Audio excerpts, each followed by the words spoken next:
Touchdown Tampa Bay, you're listening to the PewterCast.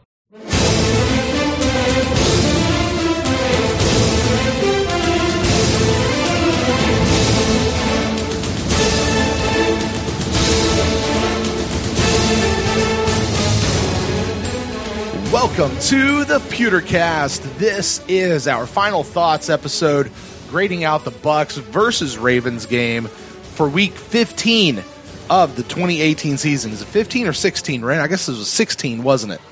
Yes. I am Brent Allen, your host. I'm joined, as always, by my co-host, Ren, the Bachelor Daxt. Ren, how's it going, buddy? It's going good. Are you making fun of me because I'm all alone on Christmas? Is that what this is all about? Hey, there's no making fun of you. I just didn't have any extra, little quippy thing to call you this week. So, back to you, buddy. Well, between the two of us, we got to open exactly one Christmas gift this year. That is true. So, hooray for us. Right. And, keep it going. Glad tidings and peace on earth and goodwill towards men all the way around. Yes. Yes. No, Cheryl will be home tomorrow, early tomorrow. I got to go scoop her from the airport early. And then we're actually doing Christmas tomorrow, which would be probably today when most of you hear this, which would be Wednesday, the day after Christmas. Christmas post-eve. Would that work? Post-Christmas? Post-Christmas? Post-Christmas. Post-Christmas? Post-Christmas post-eve? Yeah, I don't know. I don't know how you would say that. Post-Christmas Eve. Yes. Fun fact. So for anyone who hasn't put it together, we are actually recording on Christmas night. Merry Christmas, everybody. Or whatever you celebrate out there. Fun fact, Ren, little Disney trivia. Oh, let's hear it. Do you happen to know what Scrooge McDuck's favorite day of the year is? Well, it's safe to say it's not April 18th. No. I want to say Christmas because it is Christmas, but that's too obvious. Right. Bah humbug. No, he doesn't like Christmas. I don't know. December the 26th.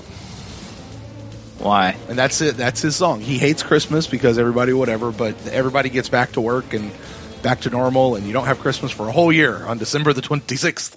That makes sense. Yes. So, anyway, we're not here to talk about Disney characters, Ren. We are here to talk about the Buccaneers, and we're going to do that. In today's episode, we're going to be diving back into that Bucs versus Ravens game as we round out another lost season here in Tampa Bay. And we'll be doing that by giving final thoughts. We'll be grading out the game. Going to have a little bit of fun, I think, today with the grading system, Ren. And then we've got a couple of emails, so we're going to push all this together. We normally separate this into 2 episodes, but tonight we're going to push them all together into one big, giant episode just because it's Christmas week, Ren. It's Christmas week, so we're giving everybody a double dose and a single dose. Single dose. Yeah, however that works. What we're doing is we're taking our 3.5, 4 hour recording session on Tuesday nights, and we're squishing it into about an hour. Hopefully that's the case. And then we're going, I like it. This is your present. Be thankful. There you go. And with that, why don't we go ahead and just get into the show, Ren? So this is what we're doing today, guys, on this episode of the PewterCast. This holiday scene brings no laughter. Forced going to see the Nutcracker. Whoa, wait, must have fallen asleep. Guess I didn't snore or make a peep, cause my wife had no clue I'd been out cold. Is the finale coming up? Cause there is no beer left in my cup to make it through. I'll need another drink. Stuck out to the lobby. Oh, look, I found a TV. I forgot the game was happening. It's down to the wire. Time will soon expire. Down by 1, this kick would win it. Hot, the ball snap. Oh no, the kick's bad. Why, right, no, we lost. No. How could this not get any worse? Now I'm feeling all depressed, but I still have to act, impress, a pirouette, oh wow, that's great, a 6-year-old can do that too. Saw my team lose at the bar, now dancing dudes in leotards. Last nutcracker, hopefully, but my wife's thinking differently. She leans in closely, whispers softly, can't wait for you to take me next year. Welcome back to the PewterCast. This is our final thoughts episode for the Bucs versus Ravens game. And Ren, first things first, let's go ahead and just dive right back into this game. Tampa Bay Buccaneers traveled to Baltimore to take on the Ravens, who had... What are you no, talking we're not about, bro? talking about the Ravens. Have I said Ravens this whole dang show? Cowboys. My God, that's how confused I've been. Cowboys. We traveled to Dallas. We traveled to Dallas to take on the Dallas Cowboys in Jerry's World. We lost 20-27 after the Cowboys got shut out to the Colts just 2 weeks ago. And they came out. They scored 14 points basically off of defensive stuff, right? Turnovers, really bad turnovers that we had. But they wound up winning 27 to 20. The Bucs' high-flying offense that they were touting even before didn't seem so high-flying. So, Ren, let's jump into this game as we kind of round out, try to see what's good and what's bad and what's in between about what's left of this 2018 Buccaneers team. So I'll put the question to you first, my friend. After the instant cast, we got to talk a lot about the game on Sunday night. If anyone missed it, go back in the podcast feed one episode back. You'll find it there. But, man, after a couple of days, what are your final thoughts regarding this Buccaneers team for this week? Well, honestly, I was feeling a lot better today, sort of about the game and everything. And then, we, got on and we're talking pre-show and it really bummed me out that between the two of us, we got one gift. And now I'm back in the dumps. I'm telling you, man. Right. I'm just like, what do you know? So, okay, I got it. But seriously, it was, if you've listened to other podcasts that came out, they've just pretty much aped and echoed what we said on the Instacast. It was just, I've seen this before. I've seen this before for like 3 years. Just, it's another way to find a way to lose the game. You know, it's really been one of those years where it's what part of the team's going to let them down or not perform that's going to be the reason why we lose. And turnovers was turnovers comes back and costly turnovers, like you said, basically like they're 2 scoop and scores. Right. One went all the way in, one went like inside the 5 and they punched it in right away. So it was just, it was just the offense played well. There's very few times that Dallas actually stopped them from doing what they wanted to do. Basically it was 2 plays out of the game, right? Yeah, and then we didn't do ourselves any favors. It seemed every time we crossed the 50-yard line, we started getting penalties. Sure. On offensively, on all the offensive line mostly, everyone seems to be yelling about, and rightfully so. And, it's still Donovan Smith and Brett Grimes are the whipping boys this week, and there's enough blame to go around, so there's fingers pointing everywhere, and everyone wants to talk about if that first scoop and score, well, the only scoop and score, but that first fumble by Jameis, was it his fault? Was it just a good play by the defense? Did he hold the ball too long? Is it Donovan Smith's fault because he was just lazy on it? So.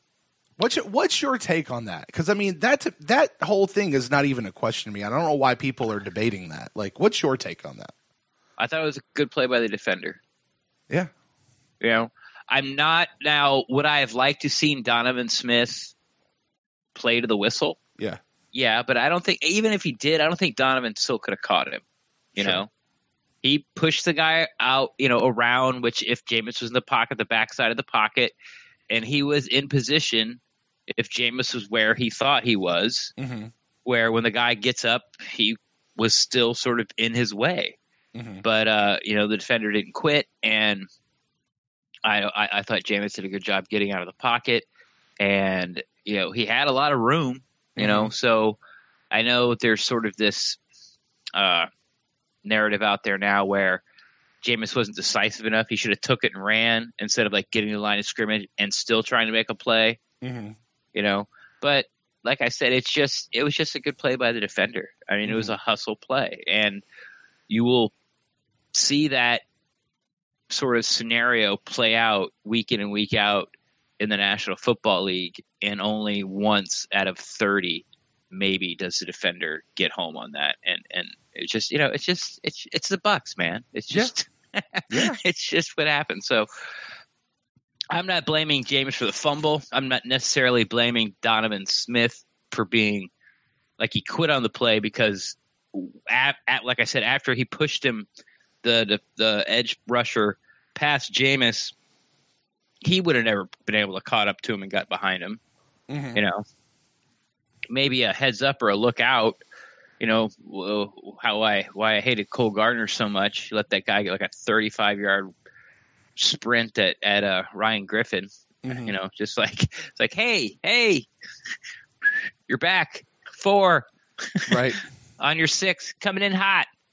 But yeah, I mean, that's how I feel about the play. It was just I think it was a good play by the defender more than it was sort of anyone else's fault on the Buccaneers. So that's where I am on that. Yep.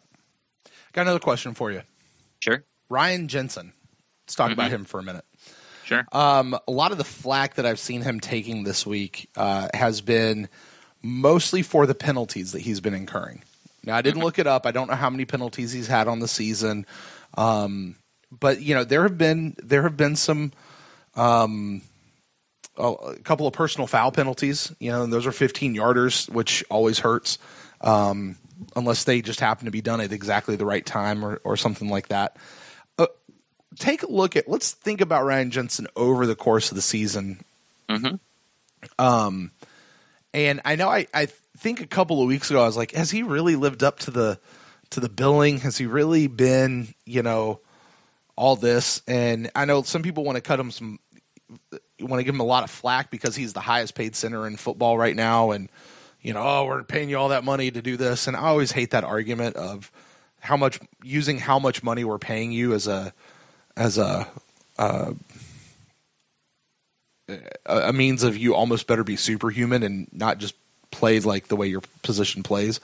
But what do you think about Ryan Jensen specifically when it comes to the penalties that he's incurred over the course of the season?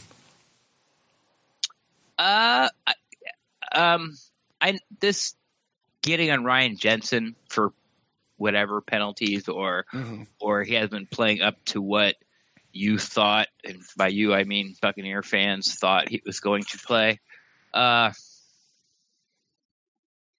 It's nothing new. Like this isn't new. This is something that's going on for a few weeks.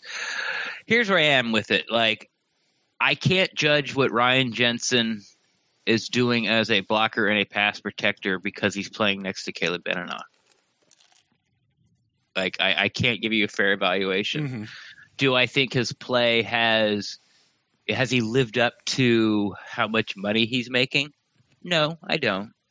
But, the next center that gets signed in free agency is going to be the new highest paid center. Sure. So right. I think it was like a 5-year deal or a 6-year deal that Jensen got. I thought it was 4, but you might be right. Okay, at 4, whatever. Yeah.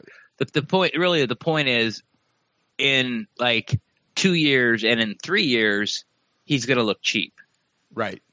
Yeah. So that's what happens in free agency. You overpay, and then down the road, if the guy's still on your team, you're right. it ends up being good signing at the second half of the contract. So, right. And Ren, I think that's why I hate when people throw up the "here's how much money we're paying you" number. You know what I mean? Right. Right. Unless it really put you in salary cap hell. To make that signing, and then you're not living up to it. But the Bucs haven't been in salary cap. We haven't had salary cap issues. No. So, I'm fine paying him whatever. So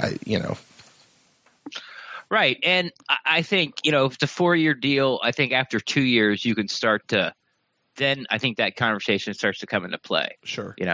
Like Deshaun Jackson signed for 3, Now we're coming up in the third year. I've seen Deshaun Jackson play for 2 years. Do I want to pay him as a Bucs fan? Do I want the Bucs to pay him $11 million next year? Is his production worth it?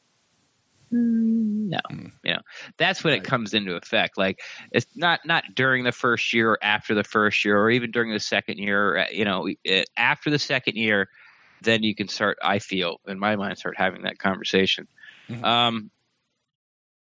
So I will also say this. From what we expected from Ryan Jensen, I would say there are a handful, and I mean this, like 5, somewhere under 10 Bucs fans that actually went out, looked at him, and graded him. Mm-hmm. So the play that you see from Ryan Jensen this year, you have no idea if it's better or worse than it was in Baltimore. You're just reading what all the rest of us are reading. Right. You're just, hearing what everyone else thinks, and you really have no idea. So you're putting it all. You have your expectations on someone else's eval, mostly probably the guy who signed him, Jason Light. And since he's not living up to Jason Light's eval, well, now then he's not living up to his potential, or he's not played as well as he used to, or you don't know. There's like 10 of you out there, and I'm not one of them either. Like I'm not in that 10. So. I get, it's a frustrating year, man. Like you heard me on this cast. It's a frustrating year. So finger pointing, starting, whose fault is it? Yes. Yes. This is what happens when fans get frustrated. You've got, somebody's got to be to blame. Somebody's got to be to blame. So, and it's Jensen's turn. Like I said, it's been going on for a few weeks, but, with, sort of the spat he had with Jameis, and then he had a penalty. I'm surprised no one started jumping on Anthony Auclair. Yeah, because that's like 4 games in a row where he's had like a penalty, and I think like 3 of them have been like really almost like not drive killers, but momentum. Like the 3 have been ones that have erased big plays. Yeah. That's the thing with that. And listen, when it comes to Ryan Jensen, Ren, I think you're right. I think what we're seeing with him, at least in the criticism, is mostly people are looking for people to blame, and anyone that they can point the finger to, and anyone that hasn't lived up to their expectations of what somebody should do when they come in. And let's face it, the whole offensive line, like as a unit, hasn't been great. And I'm pretty sure, at least, what was it, Ren? About week 10, I looked it up, and they literally were like number 31, like ranked 31st in the league or something like that. So, overall, they haven't been great. But with Ryan, and when it comes to these penalties, now not all of them, but some of these penalties that are mostly like the personal fouls and stuff, I think if you watch those, a lot of those are the it's that nasty enforcer type penalty, almost where he's letting the guy know, across the line from him, like, hey, you're not going to get away with some stuff. And there were some times earlier in the season when maybe he didn't pick like the right time to commit one of those penalties. Right. But I think we saw him do better with picking his time later. And then there's other penalties, because you know what? Every offensive lineman's going to get called for a hold every once in a while. You know what I mean? They're all going to get called for something. That's just part of playing the position. I mean, they're all holding on every single play, right? It's just a matter of who got caught. If somebody actually saw it on you when you're doing that. So, and then the other one, and this one really bugged me. There was some NFL talking head, national media guy he was talking about what's that kid's name on the Cowboys, the middle linebacker who's basically taking Sean Lee's job? Van Der Esch. Yeah, that guy. He posted a video about that guy basically laying Jensen flat. I mean, trucking over him and just laying Jensen flat. Which, it's like, oh, look how hard he hit this guy, right? Right. But if you watch the play, like Ryan Jensen pulled out. Did you see this tweet? Did you see the clip that I did I'm not, about? No. So it's a play where Ryan and Allie both pulled out and ran out like almost like a screen type deal behind, and Peyton Barber was running off to the left. And what Ryan Jensen did was he kind of dove in front of this guy and just got slammed to the ground, but he took him out of the play. Like, Ryan Jensen took the defender out of the play. So he Right. did his job. Like, regardless of how it looked, Jensen did his job. Like, I don't understand what the big, hoo-ha is, why people can point to that if you can't see. Like, no, he did what he was supposed to do on that play. So I think overall, and looking at the season as a whole, I like Ryan Jensen a lot on this team. And I'm really glad that the team finally, actually was able to acquire him and get him. Definitely am looking forward to seeing him back, hopefully under a new offensive line coach next year. And I'd like to see what he can do with a solid right guard, having a solid left guard on the other side of him. I'm excited I think when they pulled him in, one of the things that they talked about bringing him in was the nasty factor, right? Like, nobody's brought in that level of nastiness since Logan Makins a couple of years ago. Sure. He has brought that in, and I think he has lived up to that billing for sure. And I think he's not small and undersized like who was the guy we had a couple years ago, Joe Hawley. He's right where he needs to be. So I'm with him. I think he's fine. Some of the penalties, they suck, but They're frustrating. Yeah, they in are. a frustrating year. They are. But when you go down the problem with the offensive line, Ryan Jensen's second to last. Yes, I agree. Wholeheartedly. You go Beninock, Dotson, Smith, Jensen, Marpet. Sure. Yeah. That's how it stacks up is what the problem is. Yeah. And I mean, if you want to push that down even further, you could add in Kappa and I can't. Cole Gardner. He gets like 8 snaps a game. Like, Right. I can't judge a guy on that. Right. Well, all right. So talking about Kappa, Sure. and not just Kappa, but the entire draft class. This was one thought that I had really coming out of this game, and thinking about it and looking really, like I said, at this point we're really kind of starting to look at the season as a whole, right? Yeah. And I think this draft class, I was thinking about the guys that we drafted this year, that they are a prime example of why you don't judge people after their first season. Now, I often say I don't judge people till after their rookie contract as a whole is over. But you especially, oh my gosh. I almost laid on her. Get out of here. Wackadoodle. Ren's moving to lay down on a bed, and he pulls over the covers, and there's a cat underneath. Yeah, I was like straightening out the fun fact. I think I might have tweeted this recently. You did. I lay down sometimes during this show because it's like 3.5, 4 hours or whatever. But I just ate something, and for some reason, every time I eat, I take a nap. Like, it doesn't matter what time of day it is, or I get sleepy anyway. So I'm going back to the spot where I lay down during this show, and I'm sort of flattening the blankets out. And there's this lump, and I almost just ignored it and laid down. But like Brent said, I pulled the covers back, and there was Orange Kitty. I bet you can never guess what color she is. Yeah. Yeah. So anyway, All right. I chased her off. There you go. You nice and comfortable there, Ren? I'm getting there. All right. Please continue. All right. Draft class. Talking about this draft class. It's just not good to judge these guys after one season and call them a bust, or the other way of saying, oh, this guy's going to be the next, Ring of Honor Hall of Fame guy who's going to go to the Pro Bowl in his, sophomore year. And let's just take a look at a handful of these guys. Vita Vea. You remember Vita Vea at the beginning of the season? He was and even through really up through game His first 11 or handful 12, of games. right? He was a bust. This guy is no good. He's Velcro. He can't do Worst NFL player I'd ever seen. Quote unquote Ian Beckles. There you go. And now, you know what? Vita's looking pretty damn good. He might be the best. He might be the best defensive line player we have. Yeah.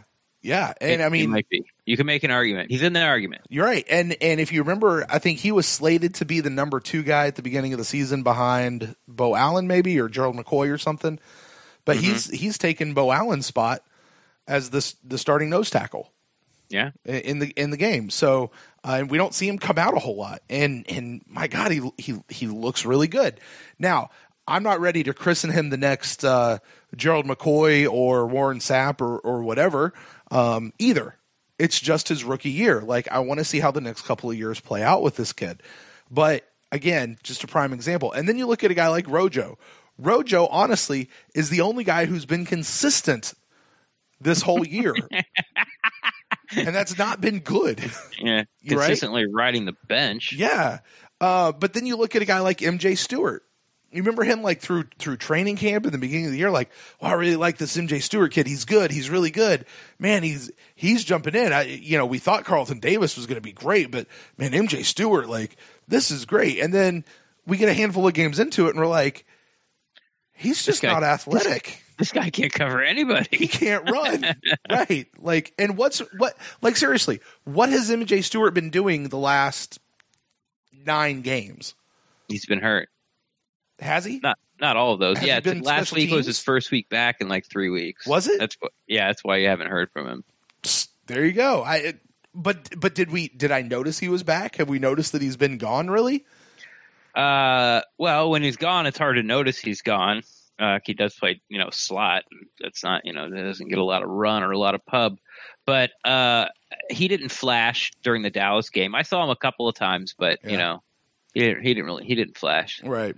Okay, then so let's go over to Carlton Davis. I mean, Carlton Davis III was, I remember right after we drafted him and through OTAs and through training camp, like, this guy is going to be the starting guy opposite Brent Grimes and is going to be a starting, cornerback. It's really, really good. Really, really good. Talk to me about Carlton Davis's performance over the course of this year. Like, I haven't heard his name called a whole lot. Well, he caused that fumble that Carlin Nassib somehow missed. Still don't know how that happened. Right. Basically to start the second half of the football game. Carlton Davis has been Carlton Davis. He's sorry, that doesn't make any sense. He's played like a rookie, Yes. He's learning the nuances of the game. He likes to play press man. He can stick with his guys. But sometimes the separation that the receivers get isn't exactly what you like. But in the run game, him and Whitehead and MJ Stewart are guys that, especially when they're playing opposite Brent Grimes, that you see that are coming downhill and sticking their nose in there. And we know Justin Evans is like that too. So I think the future's bright as far as run stoppage for those guys. But yeah, Carlton Davis has just been a rookie. He's had his ups and he's had his downs. Now he hasn't had interceptions, and I don't even know if he's even had a pass deflection. But I don't. But he's not been bad. Yeah, he's not been bad. He is our starting outside corner right now, right? Yeah. He always has been since day one. I guess game 2 once. VH3 went down. Well, he was going to be the starting outside in nickel, right? Because Vernon was going to move inside at nickel, and that was the original plan, and that lasted a whole of 3 quarters. Right, right. So he's gone from it's supposed to be really, really good to he's been a rookie, right? And he's certainly not a bust, but he's not the steal of the draft either, right? And I don't mean this to sound like I'm poo-pooing all over Carlton Davis. I'm just using this as an example of why you don't judge somebody in their first season. And finally, let's look at Alex Kappa. Alex Kappa's a guy, getting a lot of comparisons to Ali Marpet. But all season long, he can't get on the field. And then when he finally does, you know what? He looks very much like a rookie. And, we can probably spin this and play the what if game, Ren, but I would dare say if Alex Kappa was in there more often, we'd be ripping him apart week after week. Now, he'd be getting more and more reps, so, in theory, he'd be getting better and better. But, I mean, we'd be like, why is this guy playing? He can't, I don't know about. First off, I think you get a lot of slack as a rookie offensive lineman. Second, I don't think he can. Can you play worse than what Caleb Benenoch has shown? Yeah, his past 2 games have been okay. Mm-hmm. That's not fair. His past 2 games, the past 2 games as a Buccaneer, Caleb Benenoch has played the best he's ever played. but the bar is so low that's still not. It's not saying much, right? Yeah, it's not adequate. It's still not starting caliber NFL offensive lineman. But since we've had that, and let's say at week 8, Kappa took over the starting spot, I don't know if we'd be banging on Kappa week in and week out, because it's really hard to judge how a guy's going to play in a game off one series. Yeah, and that's all he's gotten. They've tried to get him 2. And I haven't gone back and watched this Baltimore Ravens / Dallas Cowboy game. So I don't know if he got a second series. So, but I know the Ravens game, he only got in for one of his series. He got in for a play. He got in, and he came in, they knelt the ball down. We went to halftime. That was his series of the first half. Wow. Yeah. So, yeah. Like you said, I don't know if we'd be ripping them apart, but I think with Ronald Jones and Alex Kappa, this rookie class, they both get incompletes. You hope the coaches know, but now how we feel about Dirk Cutter slow to change and George Warhop, where we just I think we'd rather have him out of town than Cutter if you had to pick. If I had, yeah, I think we'd want Warhop out first. So if Warhop's telling Cutter that Kappa's not ready, but we don't trust what Warhop is doing, it's almost like the Jay Hayes thing last year. It's like Jay Hayes is in charge of the defensive line, in charge of defensive line calls. He's in charge of defensive line rotation, and they just couldn't be that bad. There's no way those guys are actually that bad. And so I think that's what everyone feels about George Warhop right now. So I don't know, who else we got? Justin Watson. He got inactivated last week. And Jack Sitchy's on IR. I think that's it, isn't it? Yeah. Yeah. Jordan Whitehead, we talked a little bit about him, Yeah. I think he's looked of all the rookies. I think it goes Vita Vea and Whitehead. Sure. But Whitehead's been doing it longer. Sure. Yeah. But Vita Vea is once he started, he's getting rolling here in these last handful of games, 4 games or so, 5 games, if we're including the Falcons game that's coming up. And I'm assuming, he's going to continue it. He has more impact and gets more excited about what Vita is doing, but Jordan Whitehead has been above average for what you expect a rookie to play for longer. He's been doing it pretty much all year long.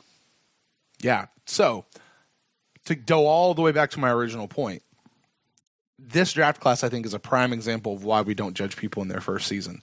And I'm excited to see where this class goes here in the future, depending on what the coaching situation looks like. So, I'm excited. But this game really, it just kind of pointed that out to me of just, man, where these guys, as we look now over the course of the season, where they've kind of traveled along the fan spectrum, so to speak. So, all right, man. With that, I don't really have any other thoughts about this game per se. Do you got anything, or you want to just dive right into grades? No, I mean, it's once again we've seen this before. Yeah. All right, man. Well, then I'll put it to you. How do you grade out this game? Offense, defense, special teams, and overall? I'm giving the offense a C+. I'm giving the defense a B, and I'm giving the special teams F. I don't know. We missed a field goal, didn't we? Yeah. And I feel like we missed an extra point too, didn't we? No, I don't think so. You sure? Yeah, pretty sure. Are you sure? No, I'm not sure. Did we miss what? Yeah. Did we miss the first one? It was 7-6. That's why we went into 9 to. That was it was? Or was it 10-17? No, we didn't. It doesn't matter. Anyway, who cares about special teams anyway? Overall grade. I've taken cutter stance. Like, I don't care. Just give me the ball. Just give me the ball back. Overall grade, I would give.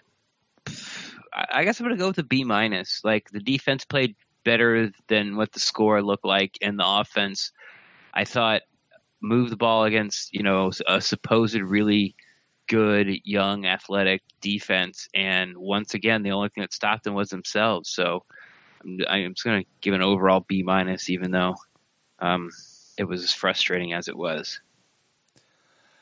Well, I for my grading system, Red, I'm pulling out a brand new grading scale. Oh, here we go. It's brand new. I've never used this grading scale before. Typically, C is kind of you do what I expect you to do, and to get a B or an A, you got to impress me, or a D or an F, you got to underwhelm me. But that's not the scale that I'm using this particular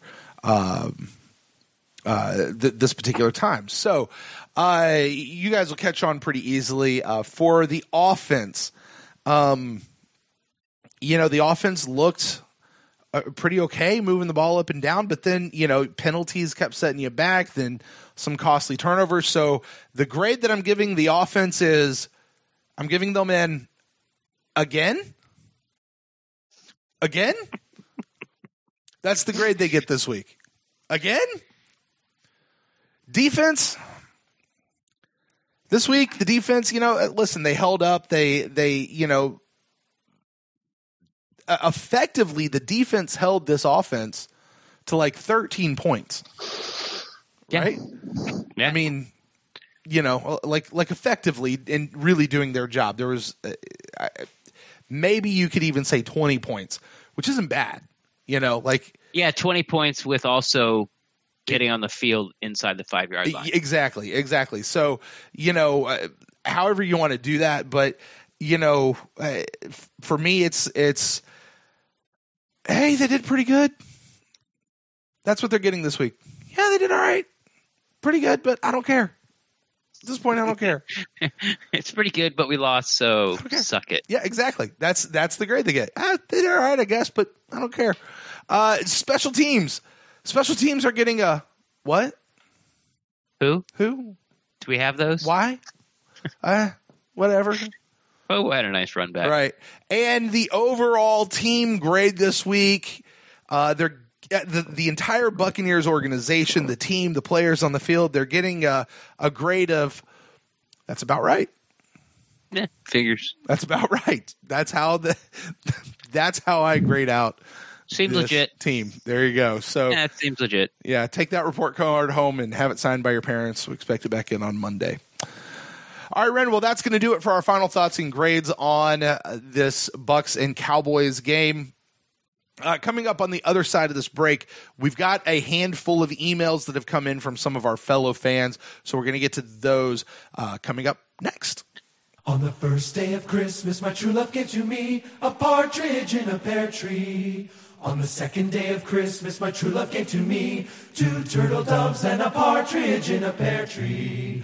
On the fourth day of Christmas, on the third day of Christmas, my true love gave to me 5 golden rings, 4 calling, 3 French hens, 2 turtle doves, and a partridge in a pear tree. On the 9th day of Christmas, my true love gave to me 9 ladies dancing, 8 ladies dancing, 7 ladies dancing, 6 ladies dancing, 5. You better not shout, you better not cry, you better not in a pear tree. On the 9th, no. On the 8th, on the 7th day of Christmas, my true love gave to me. Here we come, oh, what's the leaves among the leaves, so 5 golden rings, 4 calling birds, 3 French hens, 2 turtle doves. Here we come, oh, what's the hand in hand, and I be decked with bass and partridge in a pear tree. On the 11th day of Christmas, my true love gave to me 11 pipers piping, 10 loads of leaping, 9 ladies dancing, 8 maids a milking, 7 swans a swimming, 6 geese a laying, 5 golden rings, 4 calling birds, 3 French hens, 2 turtle doves, and Rudolph the red-nosed reindeer. On the 12th day of Christmas, my true love gave to me. I have a little dreidel, I made it out of clay, and when it's dry and ready, a dreidel I shall play. Dreidel. 12 days of Christmas. What? Yeah, Christmas. 8 days of Hanukkah. Oh. It's a Christmas medley. On the 12th day of Christmas, my true love gave to me.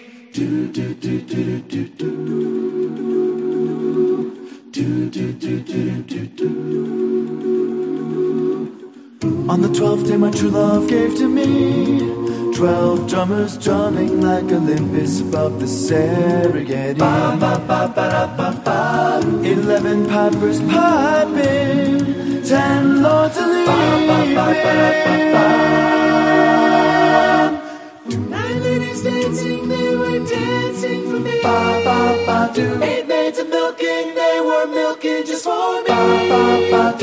I had Christmas down in Africa. I had Christmas down in Africa. I had Christmas down in Africa. I had Christmas down in Africa. I had Christmas down in Africa. Gonna deck the halls and do love things we never had. Do do do do do do do. Do do do do do do. Partridge in a big pear tree. Partridge in a big pear tree.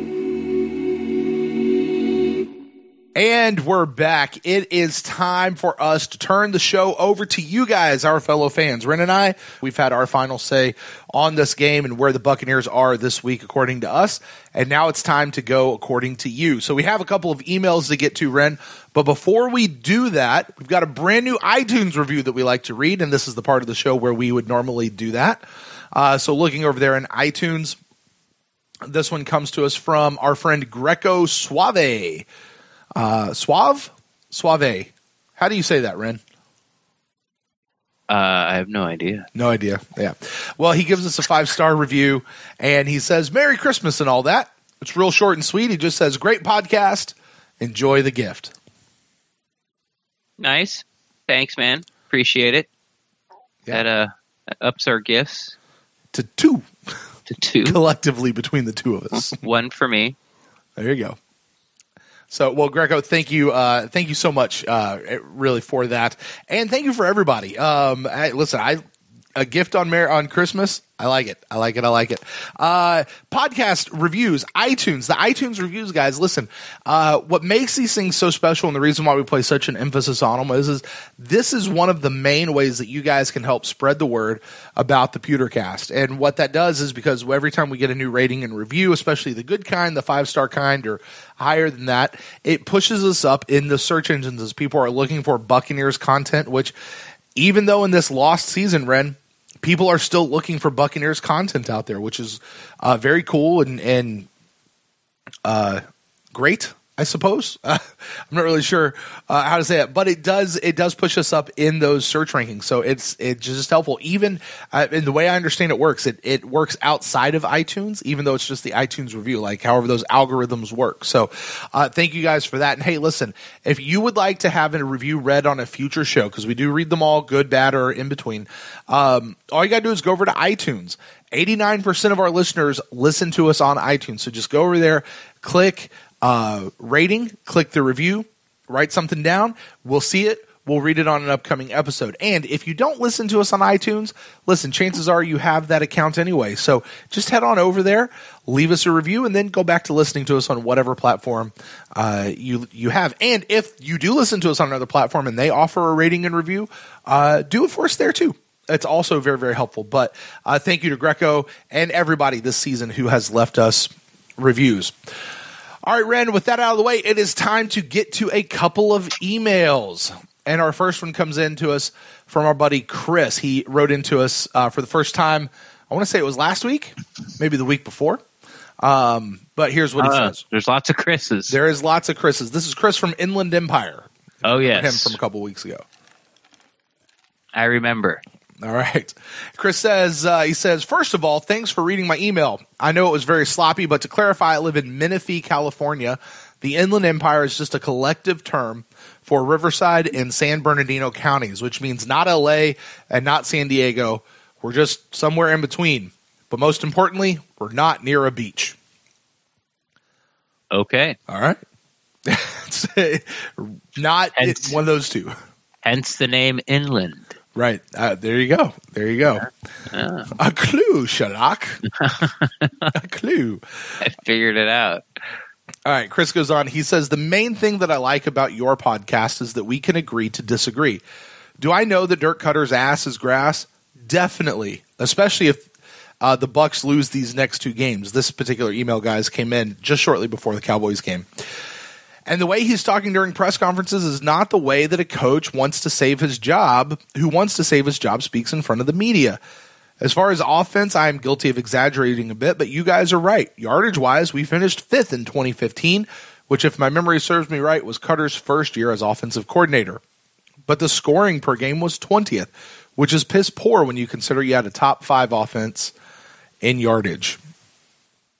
And I think that's been true, Ren, over the course. If we could define Cutter's tenure as offensive coordinator, head coach / de facto offensive coordinator, move the ball up and down the field, can't put it in the end zone. Yeah, I mean, last year, I remember at the beginning of this year, I was like, you know what would be the perfect marriage? Would Cutter call us a play so they get to the 20, then give it to Monken. Right. And then we found out later that Monken was taking the calls, and for the first few weeks, we were putting the ball in the end zone. Yeah. It's just really been this last little handful. But I also think scoring's going down in the NFL. The refs are very ticky-tacky with defensive backs the first half of the season, and as it's gone on, they sort of let them play more and more and more. And you think that's it, like league-wide? Yeah. Kind of what we're seeing? Yeah. It's interesting because I remember saying, I think probably a couple of times, that the NFL was having a weird year, like across the league, because it seemed very high scoring, like more so than usual. That's an interesting thought. I hadn't put that together. So good call. It's kind of something that happens every year. Yeah. But with, the rule is like the defensive back can't touch the wide receiver past 5 yards. Right. And they were the letter of the law when the season started. It was like, oh, you touch him. Yeah, but I touched his shoulder. Doesn't matter. You can't touch him. Yeah. And we're putting up all these points, and now it's it's getting cold, and people are going to playoff runs. The refs are keeping their flags in their pocket a little more when it comes to those defensive pass interference calls and defensive holding calls on defensive backs, things like that. Chris goes on. He says, now compare that to this year before the Cowboys game. We're ranked 3rd in total offensive yards, but we're 12th in scoring per game. I think you guys knew that and covered that for me and covered me on that one. As a consolation prize for me, it's truly that this Tampa Bay Buccaneers offense is one of the best, if not statistically the best in club history. If you guys want to check out some stats, go to ProFootballReference.com. It has pretty much all of the statistics broken down with all of the league ranks for that season. Just don't look at the defensive numbers, and you'll keep your sanity. Yeah, right? Yeah, ProFootballReference.com. That's a great resource, by the way. Yeah, especially when you learn how to use it. Manipulate it the way you make it search for what you're searching for. It will find it for you. Right. Instead of you just going, okay, league top scorers 1980, and then you're looking, okay, oh, they're the Eagles. And then you're what you're really looking for is like wide receiver 3, how many yards they got, and so you start there. But once you learn how to work it and figure it out, it's awesome. Yeah, I first learned about this website from our friend Greg Allman, formerly of the Tampa Bay Times, now of the Athletic. Which basically he's like, all those weird questions that he puts out there, like when was the last time that a Buccaneers team won when the temperature was under 40 degrees, but the barometric pressure was over 35 parts per million, and there were still more than 20 leaves left on a tree? Like the weird ones, those Chicago, weird questions. 92. Yeah, there you go. He gets those. So, and this is, I think, where he pulls a lot of those from. So, sorry, Greg, if I let the cat out of the bag about your secret there. Yeah, he says, for the record, I was never one to say that we should have kept Schiano or Lovey. I was calling for their heads, just like the majority of people are calling for Cutters right now. I'm still trying to forget the 2-14 season. That season and possibly this one were the only seasons where I watched all 16 games from start to finish. And while things have turned pretty bad this season, it could be a lot worse. It's totally fine if you guys don't agree with keeping Cutter. I just think that this young and very talented football team needs some continuity, and you guys are right. The Glazers will not agree with me. Maybe I'm a sucker for the Dungy Gruden days where we all knew that for the most part, who the captain of the ship was. We knew what to expect. We turned to that person to fix it. We don't want another Schiano or Raheem Morris. Those guys were never at the head coach level in the NFL, and we could end up with another coach like that. Keep up the good work on the podcast. I'll try to call in before the season is over. Go Bucs. Thanks. Well, here's my question I pose to you. If Cutter's offense was middle of the pack, we'll say in yards and in scoring, would you think Dirk Cutter was a NFL head coach?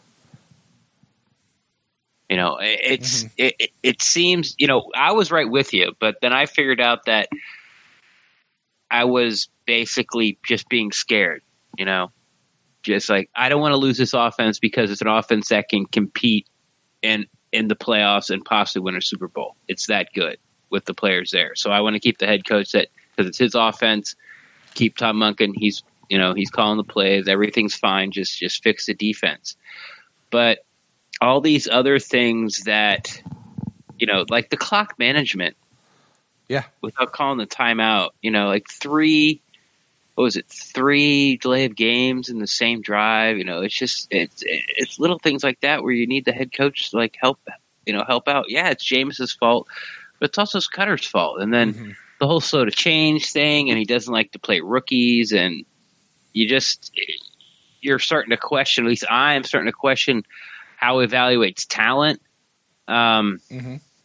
It's just, I don't know, the things that are the qualities that I like to see in my head coach. I really don't know what they are, but now when I look at Dirk Cutter, I know what they're not, and he has them. Yeah. So so I would encourage you, Chris, not to be afraid about losing this high-powered offense. I think it's, as it always is, it's more about the arrows, not the Indians, and the players that we have on the offensive side of the ball, the arrows. And I think any offensive coordinator worth his salt can make this team go. Yeah, I 100% agree with you on that, Red. I really do. So, all right. Well, thank you, Chris. I appreciate you emailing in and clarifying some stuff for us as well. And man, Chris, I tell you, we've got from the day we're recording this, we've got about 6 days before Black Monday sets in. So we'll see. We'll see if the Glazers pull the trigger right away, or if they wait maybe a couple of days, maybe till a Thursday like they did with Lovey, or something of that nature. I get the feel. Ren, do you think that as soon as season's over, Monday morning, Cutter's gone, or do you think the Glazers will the wait till they have that meeting with Jason and have their little family powwow, and it'll be, Wednesday afternoon or, sometime a little bit later before we get the news? I don't know. I really don't. I wouldn't be shocked if Cutter comes out at the presser after the Falcons game and announces he's fired. And then I wouldn't also be surprised if it waits till Monday. And I wouldn't be surprised if you didn't hear it till Wednesday. Yeah. And you know what? I wouldn't be surprised if you didn't hear it for a week. And also, you know what? I wouldn't be surprised if they keep him. Yeah. So I don't know. 40 days. I'm one of 40 days. 40 days. Time it took us to fire Jay Hayes after renewing his contract. I'm one of 40 days. 40 days and nights. It's a good biblical number. Let's do it. All right, let's not do it. If we're going to do this, let's just make it happen. All right. Next email comes into us from Richard. Richard says, what am I missing? What is the media missing? What are the Glazers possibly ignoring? I followed almost every single media outlet for the Buccaneers, including every podcast, every video on the website, articles by Trey, by Joe Bucks, by What the Buck, Ira, Ian, Rick, Greg, etc. I've been to and seen every game with groups like the Buckaholics, home and away, or on TV over the past 15 years. It's not been more obvious over that time span to realize that Mark Duffner is who I want and who the Glazers should want in our next head coach. Results, commitment to preparedness, passion for engaging his group on and off the field. See the multiple articles on his engagement of our draft prospects and the current players. This proves that he is our guy. I'm perfectly fine with Todd Monken as the offensive coordinator. I love his passion to develop his people and take creative risks. Reasonably deciphers analytical data, calls our team's strengths and holds players and groups and himself accountable are all the positives I'm seeing from the staff.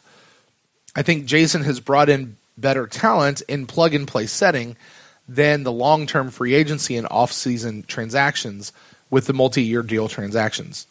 As a juxtaposition, it stays this. Wait a minute, this doesn't make sense. Juxtaposition stays the same value of our draft picks production in early to late rounds. Well, this is what I would say about Duffner. One, I probably could have taken over the defense and had it improve. Mm-hmm. You seem to keep talking about his interaction with players. There's more than one way to skin a cat, and if you're hanging your hat on Mark Duffner being the next head coach of the Tampa Bay Buccaneers because he interacts with the players and the players like him, that doesn't work. Like that happened with Richard Williamson way back in the 80s. You'll remember. You've been following the Buccaneers forever. So it's... Could Duffner come in and wow the Glazers in an interview and they make him the head coach? Yeah, he could.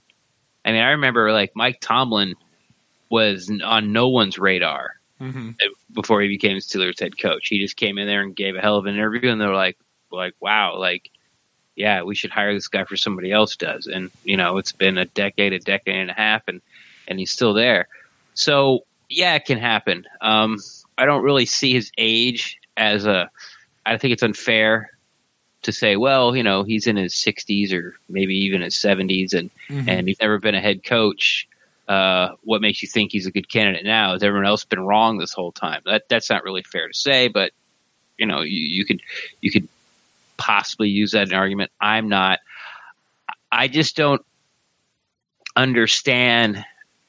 It's like you took a dog turd and then you sprayed it with perfume, and Duffner's spraying it with perfume, and now you want that to be the new like leader or standard. And I know I'm coming off a bit harsh. Here's what I suggest you should do, or I should do, but I'm not going to do it, but I should. We all know like the defense is somewhere like they've gone from like last and everything, and now they're like 22nd, you know, 25th in certain things. I would like someone to just see what it's been since Duffner took over, you know, and maybe even give him like the first 2 weeks, like even throw those out, because I know that like the first one was like the Washington game and then the Giants game. The Giants game, they scored a whole bunch of points all over us. Maybe start from after the Giants game and then put that group of games and put those numbers against the rest of the NFL and see where we're at. I would assume they'd be higher than the low 20s, but I like to know actually where it's at. And then, you know, I think that sort of data like that would be a better way to look to see what would be a better argument to have Duffner. Now, I don't understand why you think it's so obvious. Everyone else is missing it. You add me to the list of missing it.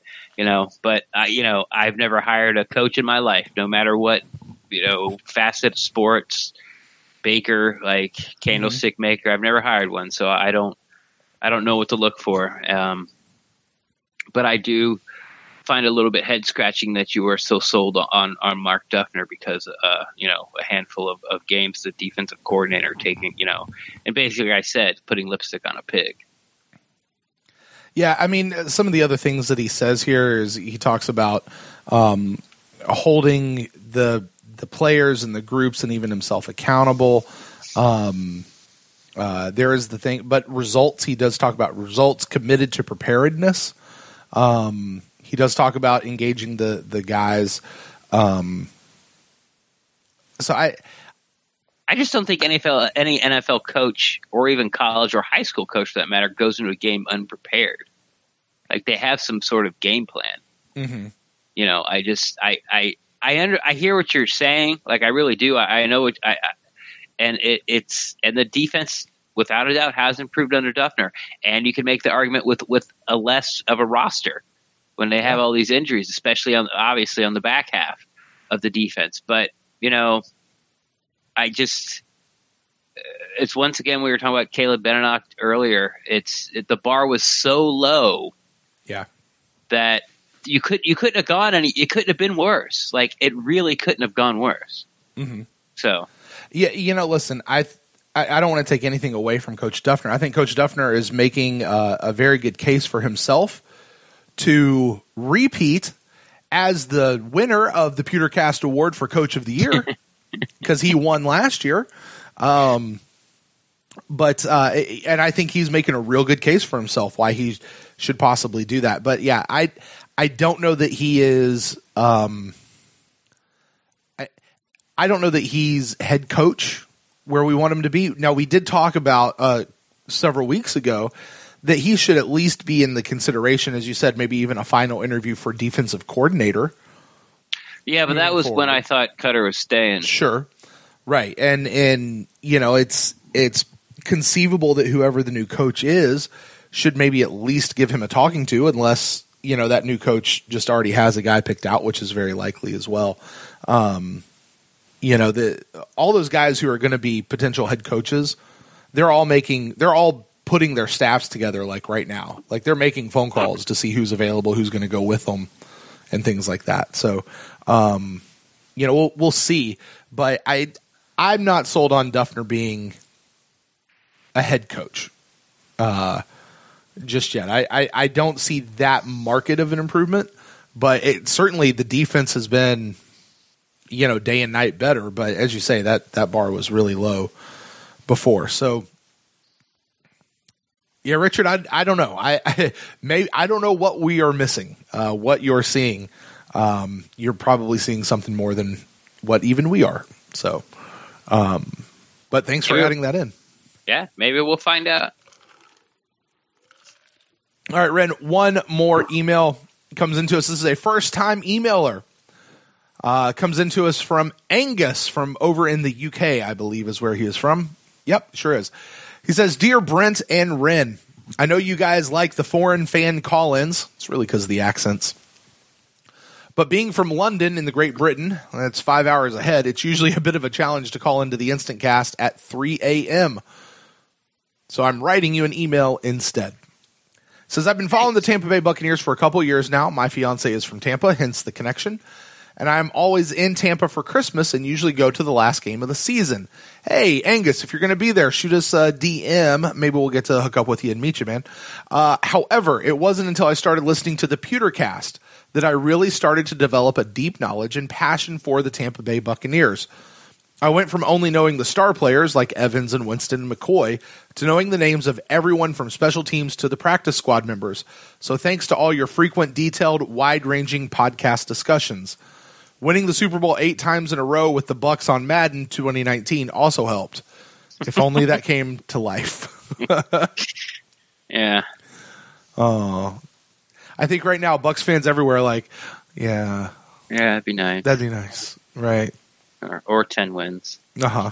Or playoff appearance. Yeah. Playoff appearance, just win. What'd you say at the Instant Cast, Ren? Just win. Just win. Yeah, I think I threw an F-bomb in there. Mm-hmm. Yeah. Mm-hmm. Just win a game, man. Just win a game. Yeah. All right. He goes on. He says, despite being a relative newcomer to the Buccaneers and the sport in general, I thought I would share my perspective on something which I see as one of the principal issues with this team. Culture. Ooh, speaking my language. The culture of any team is set and embodied by the person leading that team. In this case, the head coach. The leader of a team must always take accountability for the culture of the team, particularly given their ability to directly influence it. Dirk Cutter has proven across multiple seasons his inability to forge a winning culture and mentality with these Tampa Bay Buccaneers. Games that go down to the wire are won by the team that wants it most, by players for whom losing is not an option or even a possibility, because that's the culture that they operate in. Once you allow your team to fall into a culture and a habit of losing, you are always going to lose the close ones, which the Bucs do. It is telling that the players who are accustomed to winning, Winston, Pierre-Paul, and Curry come to mind, come to Tampa, and within a short while they become conditioned to the plucky losers by 10 points or less. Even more telling and damning is the fact that Dirk Cutter continually fails to accept responsibility and accountability for this team's shortcomings. Whether it's coming up with some half-assed excuses to why he didn't call a timeout with the play clock winding down against the Cowboys because it gives us more options on the pass play. Nobody's buying that, Dirk. Or failing to accept that the buck stops with him, no pun intended, whether it's the offense or defensive side of the ball. Thank you. I think the introduction of a hard-nosed, uncompromising, proven winner as head coach of the Bucs would be a real shot in the arm for the team that has shown flashes of real potential this season, except for the offensive line, Ali Marpet notwithstanding, and give some hope to a fan base that is sick and tired of a culture of mediocrity. Is that it? He's got one little final paragraph, but we'll stop there for right now. That's you, go. That's me. Listen, Angus, you are speaking my language. If you go back to the archives of the PewterCast, go all the way back to episode 2, that whole episode was about developing a winning culture. Episode 3 was about what we need to do with Dirk Cutter if he fails to develop a winning culture. And to me, the time that kind of made every hair on the back of my neck stand up and go, uh-oh, was when he got to the end. I don't know. It was somewhere it was after a game, Ren, in the middle of season 2 of his tenure. And they're like, wow, you guys are losing. Wow, what's going on? I thought you guys had, what about this winning culture? Because Cutter came in talking about wanting to change this to a culture of winning. And he's like, yeah, I thought we had it last year. And at which point I slapped myself in the face and I went, oh, are you kidding me? Culture takes a long time to develop. It just does. Now, Ren, I know you don't buy much into the culture aspect of it, but, as Angus's email, that's the topic here. Culture takes multiple seasons. It takes a long time. And it's faster corrupted than it is won. But you're right, Angus, about one thing. It has to do with the leader of the team.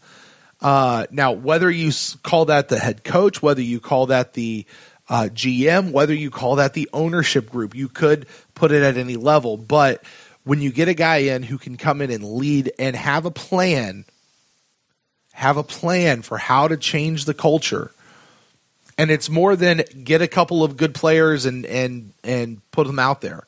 It's more than that. And if you want to know what more than that is, go back. That's where I talk about it back then. Yeah, man, I'm with you. And I think one thing that has become overly apparent to me this year, more so than any previous year, is kind of what you were saying with Pierre-Paul, with Curry, with Bo Allen, with these guys, and the reports that we hear from people that are there in the locker room of how you get these guys, about how this losing culture has impacted these guys. They come in the first couple of games like pissed off that they lost. And then they come out of a game like the Cowboys and it's another day. I mean, it's that attitude that, and I'm sorry, I hate to call somebody out, but I'm going to. It's that attitude that kind of comes across whenever you see Gerald McCoy getting talked to after a loss. It's like, well, just kind of, you just gotta go out and do better. And, it just is what it is, That can't be okay. You need to be upset. You need, passion comes in with that. And that's a symptom. That's a telltale sign of a culture of losing. So, Angus, I'm with you, man. And to me, the reason Dirk Cutter needs to be fired is because he has failed to lead. He's failed to lead.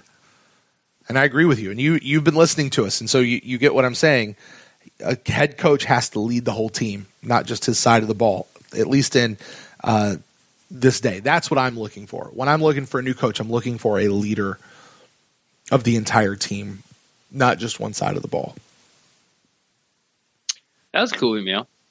Yeah. He finishes up. He's got a last little email here.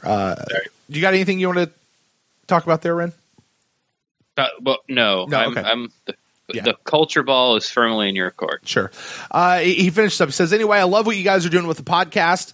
And now you know that you have at least one fan in London. I'm absolutely delighted that the Buccaneers are coming to London next year. If you guys happen to make it across the pond, don't hesitate to get in touch. I'll be at Raymond James for the Falcons game on Sunday. It'd be great to grab a beer with you guys and talk Bucs if you are at the game. Cheers and happy holidays. Yeah, what I like best about that email, I mean, because, I'm not, and you said, I'm not a huge culture guy. I understand the concept of it, and of course I think it's important, but I think it just comes from winning. This is when you have a team where it is, like the Buccaneers, going for it on fourth down every time you cross the 50-yard line, or even cross your own 40, is not absurd. It's right. You are going to do everything you possibly can to win the game. And then once you start that, winning, then the culture comes in, and then you can start talking about playing smarter, or, not taking as many chances, or gambling as much, or however you want to look at it. But I just think it comes from winning. What I like best about that email is how someone who was a casual fan of the Buccaneers, they knew Winston McCoy Evans, and now we're listening to the PewterCast, they know everybody. Yeah. Yeah, that wasn't lost on me either. I thought that was very, very cool. See, Ren, we are helping the fandom. Oh yeah, sure. That's absolutely cool. And Angus, I got to tell you, man, that's a big reason why we do this. I mean, we love the Buccaneers. We're always in this together, but we put out a lot of content, especially from training camp on, and that's a big reason why. And we look at what is it we're getting to talk about or not talk about, or what is being or not being talked about out there, and we try to hit those points. So, yeah, that's awesome. I love it. I love it. And once again, Angus, hey, listen, I'll be at the game on Sunday. Hit me up on DM on Twitter at the PewterCast, or shoot me a message on Facebook, facebook.com/the PewterCast. I'd love to hook up with you, and depending if the little one's with me or not, we'll talk about the beer. So, Ren, that's going to do it for our show. That's going to do it for our show this week. Our Christmas extravaganza. Yeah, our Christmas show. Extravaganza. Why don't you tell the folks out there where they find you on the internet, buddy? The best place to find me is on Twitter. At Rendax, REN_DAXT. I'm always down to talk Buccaneers football. And if you don't want to put your thoughts on blast, you can slide up into Ren's DMs. He'll talk extravaganza. He'll talk to you there as well. If you guys want to get a hold of me, you can find me at Brent Allen Live across all the social medias. Or, as I just said to Angus, find us on Twitter at the PewterCast, or on Facebook.com/PewterCast. Shoot us an email like so many people have done over the course of the season to thepewtercast@gmail.com, and we will get to that. I want to say thank you to all of our patrons who have continued to support the show. You guys are awesome. A very special Merry Christmas to you guys as well, helping the show, move forward. Extravaganza. Go forward from day to day. That's going to do it for our show this week. We should have a Buck in the News show coming out later this week, where we'll take a look at any of the news and all the stuff that has happened from one Buck this week as we turn towards the final game of the season, where the Buccaneers will be at home against the Falcons. So be on the lookout for that. But Ren, for now, I'm going to head out and go get packed because we're getting on the road in the morning, buddy. So thanks for joining me tonight, buddy. Sure. Yeah. Are you guys going on a extravaganza? 2 kids in a car for 6 hours. I would not call extravaganza. Excelsior. Excelsior. Oh, Uncle Stan. Rip Uncle Stan. Rip. Until next time, guys. Go. Extravaganza.